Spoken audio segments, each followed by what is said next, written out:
Oke teman-teman sekalian, selamat datang kembali di channel gua First Code Rider, tempatnya sharing berbagai ilmu tentang pemrograman. Gue selalu berharap dimanapun teman-teman berada, kapanpun teman-teman menonton video ini, semoga kalian selalu dalam keadaan yang sehat, fit, dan mood yang bagus, gitu ya, supaya kita bisa mengikuti materi hari ini atau dalam video ini dengan maksimal, begitu. Oke teman-teman sekalian, kita langsung ke inti pembahasannya aja.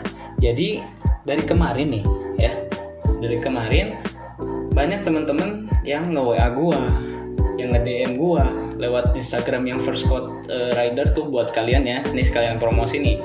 Teman-teman yang belum follow Instagramnya First Code Rider, kalian bisa follow dulu gitu ya. Insya Allah kedepannya kita bakalan posting ya informasi-informasi terkait tentang pemrograman begitu teman-teman. Oke, lalu situ ya ada yang DM juga, terus ada yang nge-email juga, dan ternyata pertanyaannya kurang lebih sama gitu ya. Bang gitu kan, bisa bantuin kerjain tugas nggak? Bantuin kerjain tugas gitu ya. Jadi dalam video pembahasan kali ini gue bakalan mencoba membuat atau mengerjakan tugas teman-teman gitu ya. Tapi tolong teman-teman sekalian nanti yang mengikuti video gue ini jangan hanya diikuti, akan tetapi dipahami begitu ya. Nanti gue akan berikan sedikit penjelasan mengenai kode program yang gue buat begitu. Oke, kita langsung lihat soalnya aja. Jadi soalnya itu adalah membuat flowchart dan source code ya.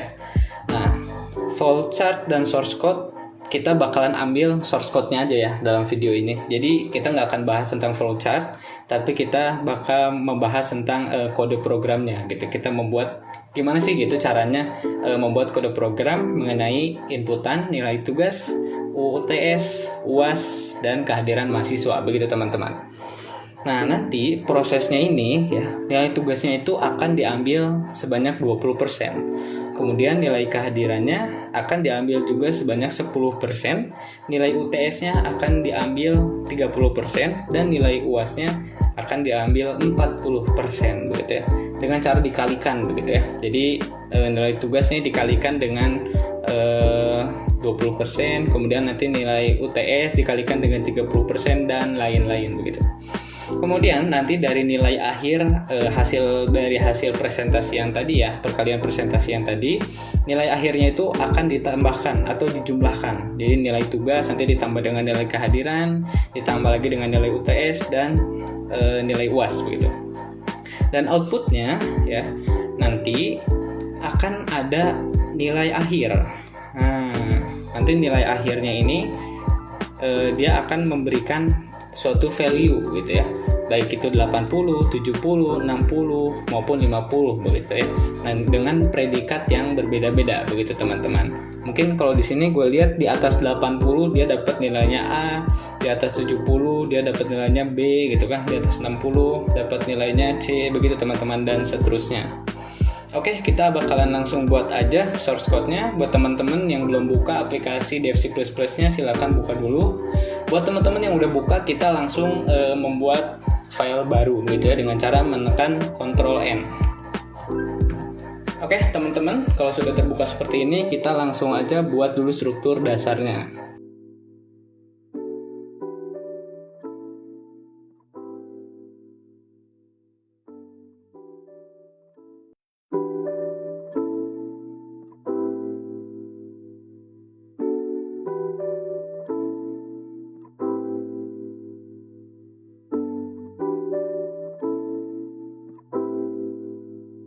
Oke, begitu ya teman-teman.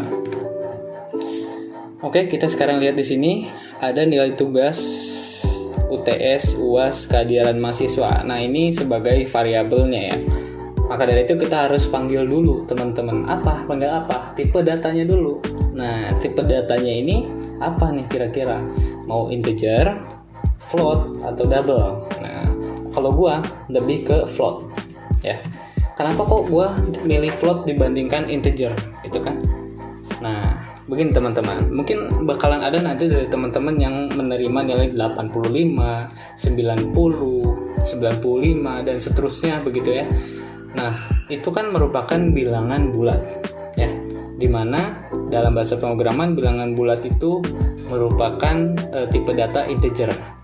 Tapi tidak menutup kemungkinan teman-teman juga akan mendapatkan nilai bilangan desimal. Contohnya seperti 85,7, kemudian 75,8 misalnya begitu ya.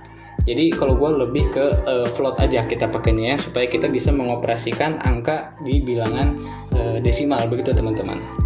Oke, kita langsung panggil atau sebut variabelnya. Di sini ada tugas ya.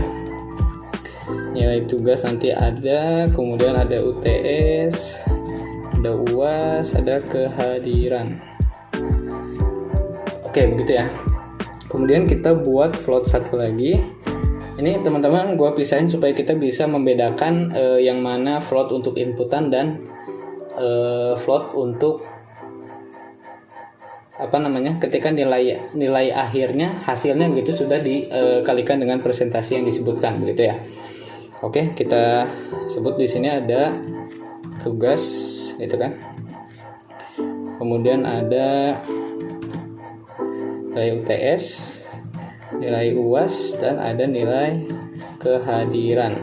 Oke, begitu ya teman-teman ya. Kemudian berikutnya kita bakalan buat dulu prakatanya ya. Bukan prakata, buat dulu bentukannya lah gitu ya, supaya rapi gitu. Ini aja. Oke.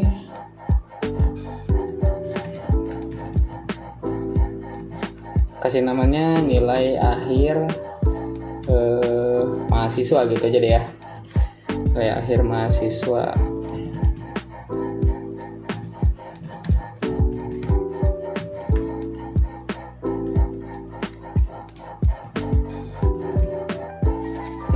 Gini ya teman-teman, mungkin ini kita bisa, kita harus save dulu ya.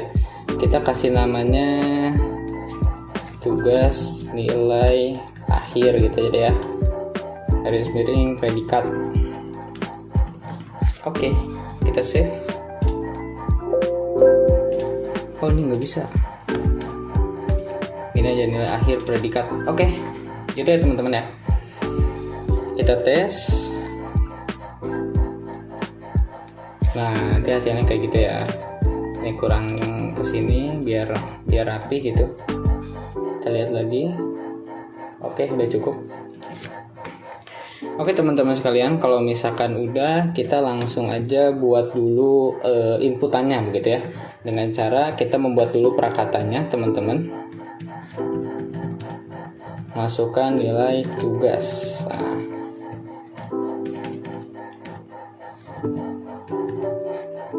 ini tugas. Oke teman-teman, sedikit menjelaskan dulu nih, kenapa kok kita harus menggunakan prakata seperti ini.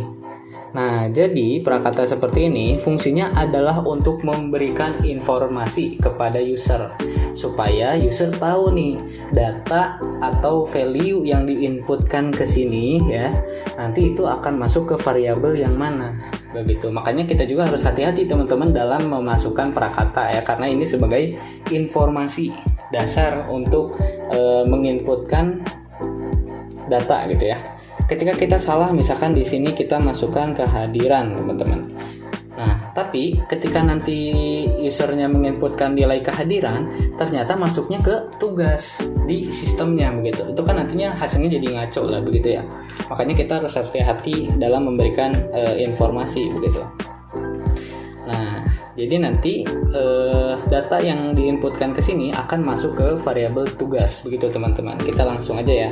Mungkin teman-teman bakalan nanti bisa memahaminya ketika source code-nya udah jadi gitu. Oke, di sini masukkan nilai UTS ya. Kayaknya nilai kehadiran dulu aja deh, biar ini ya. Biar nanti UTS sama UAS-nya di bawah gitu. Oke, kemudian sini masuk ke UTS. Masukkan nilai, maaf teman-teman, ini ada salah ya, kehadiran. Nah, sini baru masuk ke UTS gitu ya. Sini catatkan lagi masukkan nilai UAS. Biar gitu.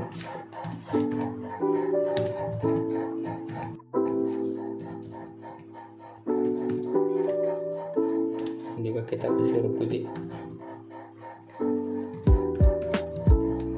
Oke.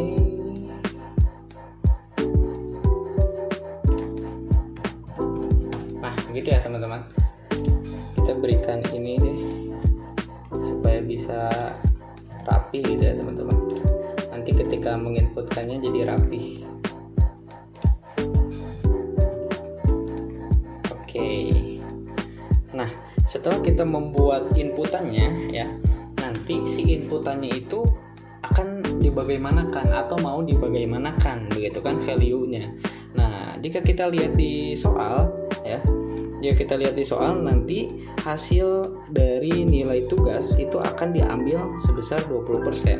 Berarti kita buat di sini nilai tugas itu adalah tugas ya dikali 20%, itu 20 per 100 kan. Berarti kita pakai 0,2 begitu ya teman-teman. Kemudian ada nilai kehadiran. Nilai kehadiran ini adalah kehadiran dikalikan dengan 0, berapa nih? 10% ya kalau nggak salah ya.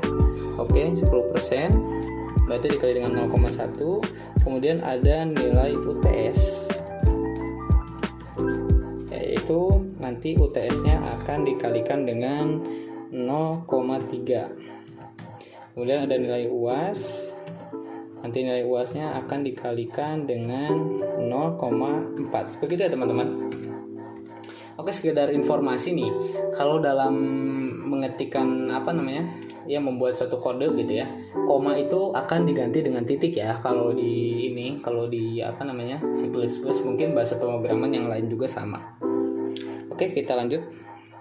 Nah, ketika nanti nilai-nilai akhir di setiap variabelnya itu sudah dihitung ya dengan jumlah presentasi yang sudah ditentukan, nanti kita akan menentukan nilai akhirnya.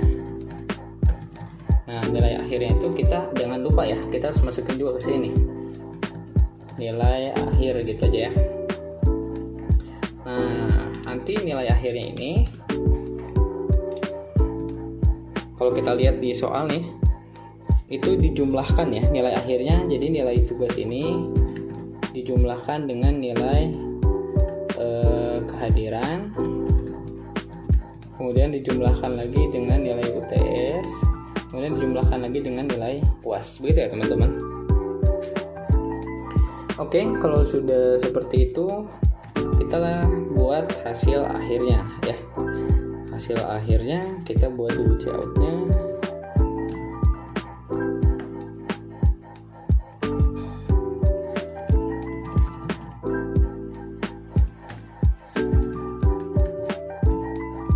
Di sini kita buat hasil nilai akhir.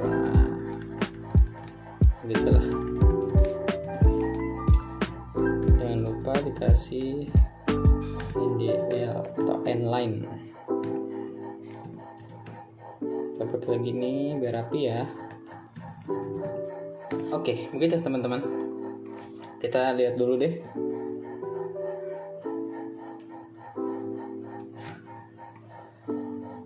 Kalau gue lihat di sini kurang ini ya. Nah, oke, kita nanti aja di akhir deh ngerapinnya ya. Oke, kita langsung lanjut dulu nih. Dari nilai akhir ini ya, yang nanti kita jumlahkan dari hasil inputan, itu akan di outputkan begitu teman-teman. Nanti outputnya bakalan kayak gini. Nilai akhir Anda adalah begitu kurang lebih ya. Nah, di sini bakalan pakai nilai akhir. Nah, kenapa kok di sini pakai nilai akhir? Karena nanti nilai akhir nakhir gitu ya di sini. Karena variabel nakhir ini akan menjadi variabel pengganti ya untuk isinya gitu. Ini isinya value-nya begitu ya. Value-nya kan jumlah dari nilai tugas, nilai kehadiran, nilai UTS dan nilai UAS gitu. Nah, akan masuk ke sini jumlahnya itu. Ketika kita panggil di sini nanti akan muncul hasilnya aja, begitu teman-teman. Oke, kalau sudah seperti itu kita coba tes. Misalkan nilainya 90 semua. Hilang. Ulang lagi. Nah, itu udah bener ya. 90 oke. Udah benar ya teman-teman. Kita mungkin dirapihin aja mungkin ya. Oke. Nah, setelah seperti itu kita buat untuk menentukan predikatnya menggunakan if ya. Jadi jika ya teman-teman, jika nilai akhir lebih besar, dilihat lagi soalnya.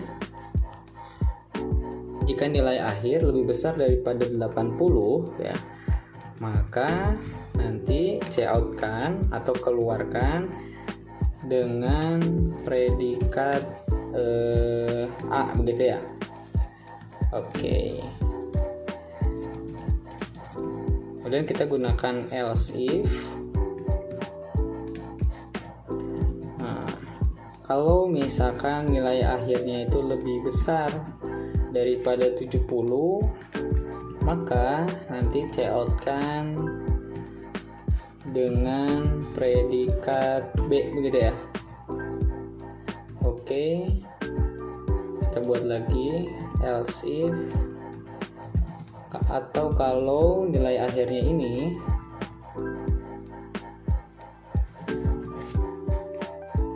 lebih besar dari 60 ya teman-teman, maka cout-kan dengan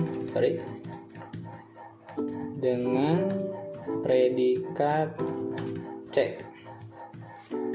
Dan yang terakhir nih, else if nilai akhir lebih besar daripada 50, maka cout-kan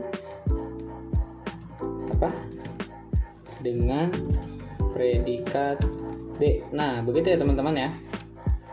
Oke. Sekarang kita coba cek F11. Misalkan nih dapat nilainya 90.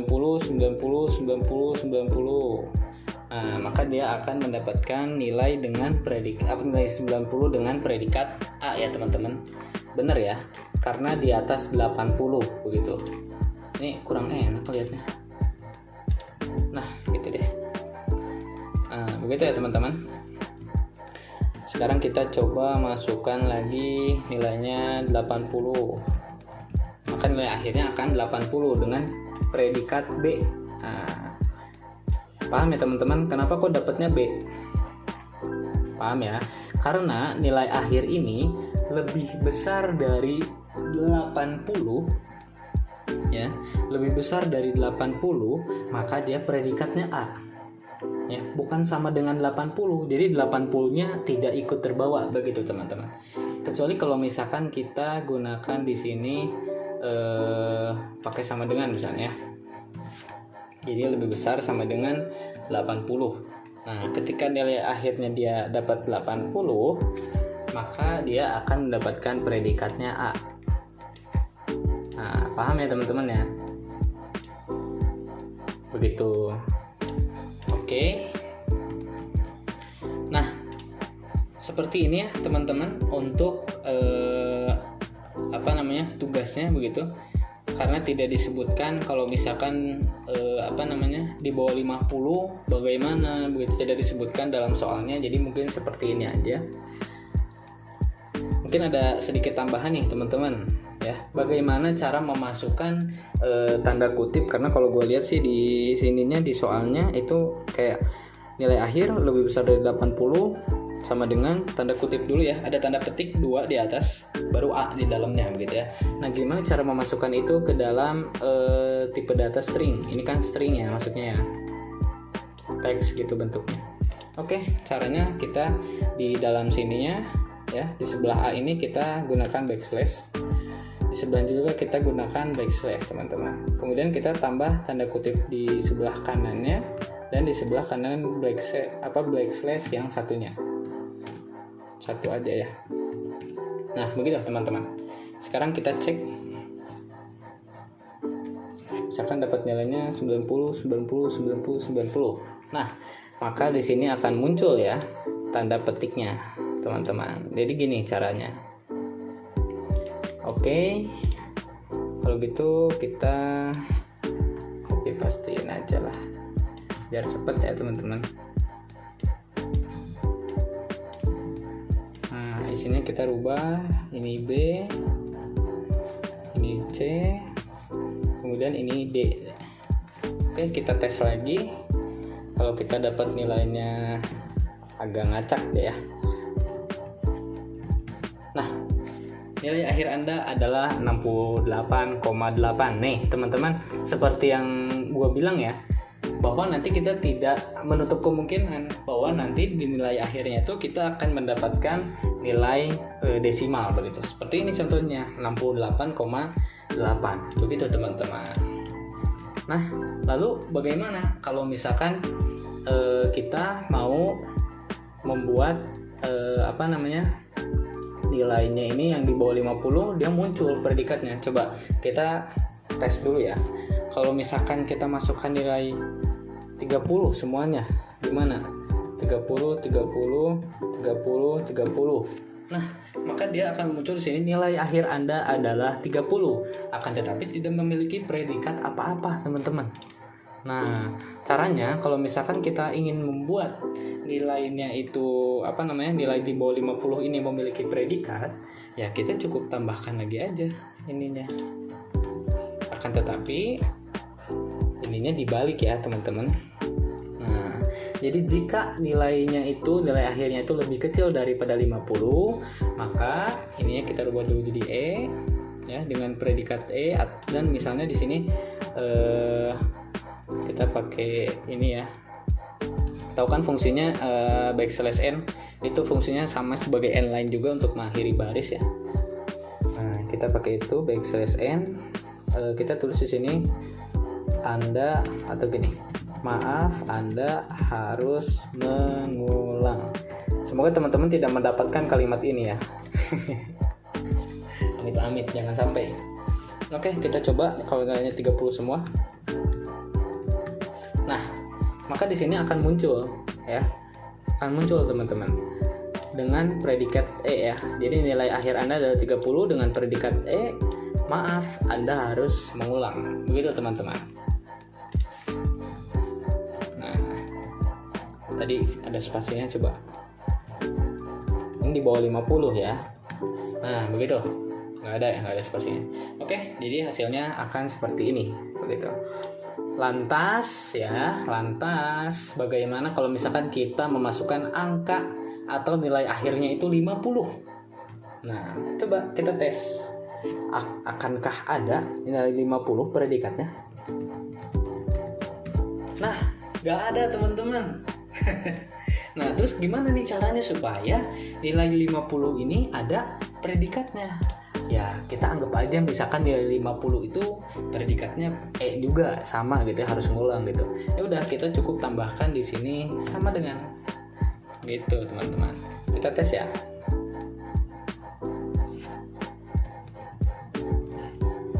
Nah, begitu teman-teman. Jadi akan muncul predikat E.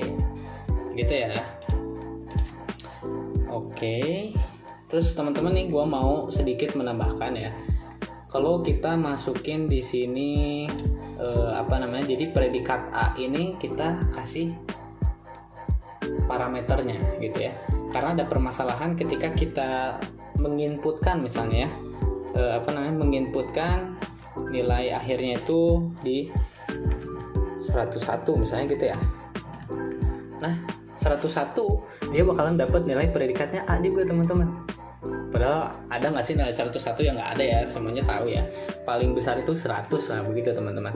Dan dengan predikat A kalau di sini nilai 101 itu. Gimana caranya supaya nilai 100 ini nggak dapat predikat gitu? Kita gunakan parameter ya. Dengan cara menambahkan di sini kok hilang?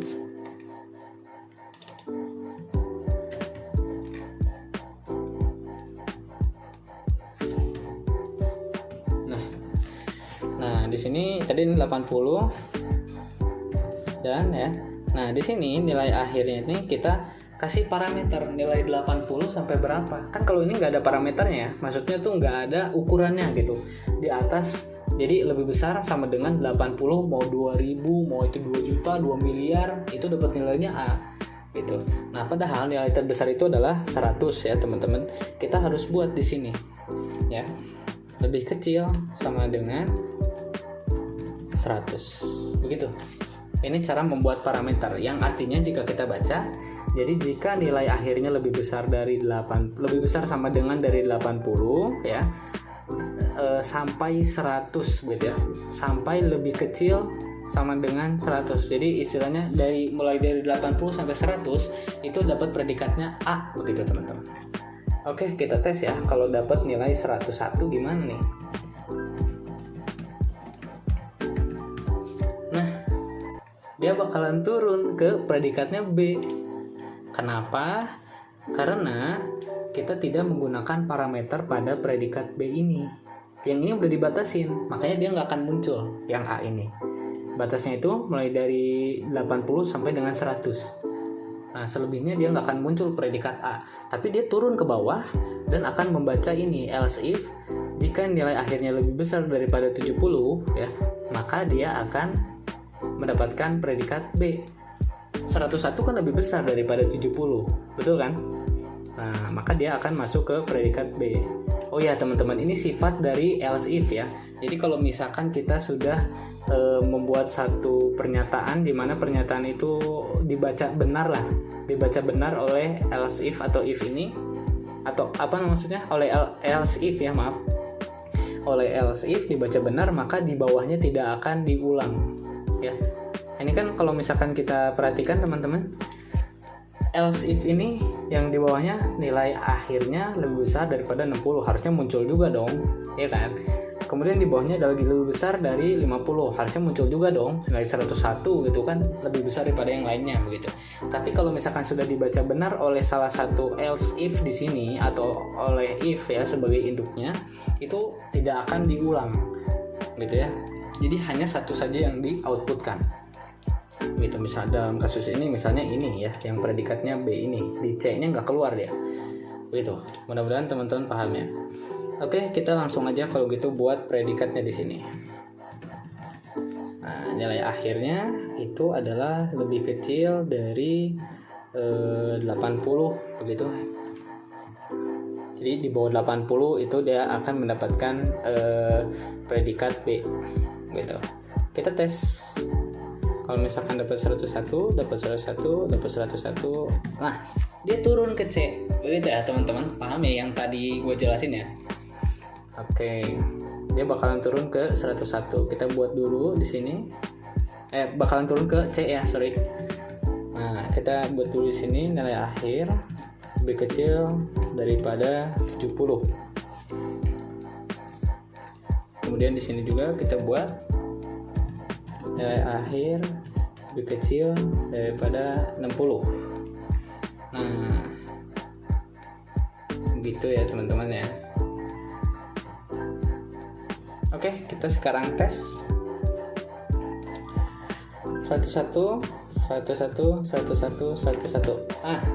Dia tidak memiliki predikat apa-apa sekarang gitu ya. Oke. Lalu bagaimana kalau misalkan, berarti ini kita sudah berhasil ya? Ini sudah berhasil untuk menghilangkan predikat di atas 100 gitu. Lalu bagaimana kalau misalkan dapat nilainya kita minus? Kita punya hutang nilai.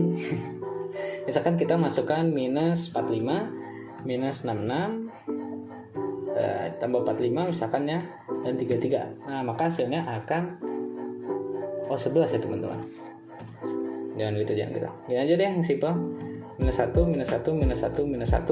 Nah, dia akan mendapatkan hasil nilai akhirnya adalah minus 1. Minus 1 itu predikatnya E. Padahal kita tahu, ya kan? Kita tahu dong nggak ada nilai minus itu. Yang ada nilai 0 sampai 100 aja gitu kan. Ketika nilainya minus 1 ini, kok dia dapat nilainya predikatnya E. Nah, kenapa teman-teman? Karena jika kita lihat lagi di sini, nilai akhir nih, jika nilai akhir lebih kecil sama dengan 50. Berarti mau negatif 1 juta, negatif 2 juta, triliun, miliar, terserah, itu akan dapat nilai gitu ya, predikatnya. Lalu bagaimana untuk membatasi ini, teman-teman? Yaitu dengan cara sama menambahkan parameter ya, dimana nilai akhirnya itu akan lebih besar sama dengan 0 begitu. Kita coba sekarang. -1, -1, -1, -1. Oke, nggak ada ya teman-teman. Seperti itu teman-teman caranya. Lalu gimana kalau misalkan kita mau ngasih keterangan, misalkan ini dosennya atau kita salah nginput nilai, kita malah masukinnya minus misalnya. Jadi di sini pengen dikasih pemberitahuan bahwa kita harus cek lagi nilainya, siapa tahu salah ngisinya gitu kan. Oke, kita bakalan buat di sini. Else if juga ya kita pakainya ya. Else if ya. Kemudian kita pakai negasi ya. Ini namanya negasi teman-teman. Mungkin teman-teman akan memahami negasi ini ketika nanti kita udah belajar tipe data boolean gitu ya. Ini saya gua sedikit menjelaskan di sini. Tentang negasi begitu. Karena untuk kebutuhan tugas teman-teman juga gitu ya. Jadi sekalian aja begitu. Oke, kita lihat di sini ada tanda negasi nilai akhir ya. Kalau nilai akhirnya itu lebih besar sama dengan 0 begitu ya, dan tidak ya ini ya, kalau nilai akhirnya itu tidak, ini tuh tidak lebih besar sama dengan 0 begitu ya dibacanya ya, dan nilai akhirnya tidak lebih kecil sama dengan 100 begitu teman-teman. Mudah-mudahan teman-teman bisa memahaminya gitu ya. Kita tulis di sini akan cout-nya error misalnya. Error. Predikat dan nilai akhir tidak ditemukan. Oke. Buat lagi di sini. Silahkan periksa kembali nilai Anda. Nah, begitu ya teman-teman. Sekarang kita coba kalau kita dapat nilainya 101. Nah, maka di sini akan error ya. Error katanya. Predikat dan nilai akhir tidak ditemukan. Silakan periksa kembali nilai Anda, begitu kan? Kemudian gimana kalau misalkan minus ya? Kita masukin min 1 ya, min 1. Nah, di sini juga sama. Error katanya. Predikat dan nilai akhir Anda dan nilai akhir tidak ditemukan. Silakan periksa kembali nilai Anda. Begitu teman-teman. Ya. Buat teman-teman yang mau source code-nya, kalian bisa WA gua atau kirim email ke gua gitu ya. Nanti gua kasih deh source code-nya gitu. Tapi ingat sekali lagi, gua peringatkan lagi nih kepada teman-teman semuanya ya yang udah nonton video ini. Teman-teman harus bisa memahami konsepnya begitu ya. Bagaimana cara kita membuat kode-kode program sesuai dengan keinginan kita. Begitu teman-teman. Jadi jangan asal copy paste, jangan dibiasakan begitu. Nanti teman-teman gak akan bisa lah kasarnya gitu ya. Oke teman-teman semuanya, semoga video ini bermanfaat dan bisa membantu tugas teman-teman semuanya ya. Semoga teman-teman juga selalu berada dalam kesehatan. See you in the next video.